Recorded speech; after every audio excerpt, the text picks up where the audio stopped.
எவ்வளவு நேரம்டா எடுக்கும் எடுத்துனே இரு நான் பாத்துனே இருக்கிறேன் நாளைக்கு வரைக்கும் அட மெமரி கிரியேட் பண்ணிக்கிறேனா நானு அதுலயே கிரியேட் பண்ணி உனக்கு ரியல் லைஃப்ல எதுவுமே வாழாத புரியுதா அது பாத்துனே இருந்துரு அதுக்கப்புறமா இது இந்த மூமெண்ட் நல்லா இருக்குது அப்படியே எடுக்கலாம் வா போட் பண்றா எனக்கு தெரிஞ்சு பவுட் பண்ணும் எனக்கு தெரிஞ்சு நான் கிரேவ்ல சத்து போயிட்டு போயிருக்க கூட நீ அங்க கூட வந்து வீடியோ எடுத்துன்னு மெமரி கிரியேட் பண்ணணும்னு ஆமாடா உன்னை நினைச்சு நான் ஃபுல் லைஃப் லாங் வாழணும் இல்ல இருக்கிறப்ப வாழ்றா டேய் செத்து போயிட்டு போயிருக்க அப்ப கூட நீ அதை தான் பண்ணுவ நீ ஏன்டா இப்படி இருக்கிற பைத்தியமாடா ஜெனி நேஹா மெமரி கிரியேட் பண்றது தப்பாடா அது வந்து ஐஸ் கூட உருகி போய் அது போயிடுச்சுடா இப்ப என்னடா சரி இப்ப ரெண்டு பேரும் குடிக்கிற ஸ்னாப் எடுக்கலாம் ஸ்னாப் எடுக்கலாம் வா இரு நான் குடிக்கிறேன் நீ வந்து வாவ் இவ்வளவு நல்லா குடிக்கிற பாறா நீ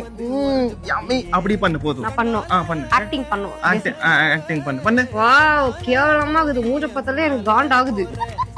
விடு இது ஒரு நல்ல மெமரி கிரியேட் ஆயிடுச்சுடா நீ இதெல்லாம் பாத்துனே வாழ்ந்துரு ஓகேவா இட்ஸா இவ்வளவு வருஷமா புடிச்சு பண்ணல அதெல்லாம் பாத்துன்னு வாழு நான் ரியல் லைஃப்ல நல்லா வாழ்றதுக்கு எங்கேயாச்சும் போறேன் இதான் என்ஜாய் பண்ணிக்கோ பை உங்களாம் வாழவே முடியாத அஜய் போடா டேய் அப்பா finally break up with my girl friend என்ன சொல்றீங்க